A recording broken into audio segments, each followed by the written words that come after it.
ഇന്ന് എൻ്റെ ലൈഫിലെ ഏറ്റവും മറക്കാനാവാത്ത അഭിമാനവും സന്തോഷവും ഉള്ള ഒരു ദിവസമാണ് കേട്ടോ.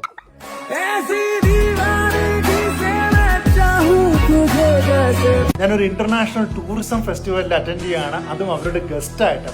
നമ്മുടെ നാട്ടിലൊന്നുമല്ല, മഹാരാഷ്ട്രയിലാണ് എന്നെ വിളിച്ചിരിക്കുന്നത് കേട്ടോ.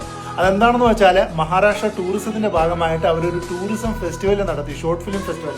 2 days കംപ്ലീറ്റ്ലി അവരുടെ കീഴിലാണ് കേട്ടോ. നമ്മളിപ്പോൾ ഒന്ന് റൂം ചെക്ക് ഇൻ ചെയ്തു, നല്ല അടിപൊളി റൂമൊക്കെ. ഇനി സൈറ്റ് സീയിങ് ഉണ്ട്, ജംഗിൾ സഫാരി വരെ അവർ പ്രൊവൈഡ് ചെയ്യുന്നുണ്ടെന്നുള്ളതാണ്.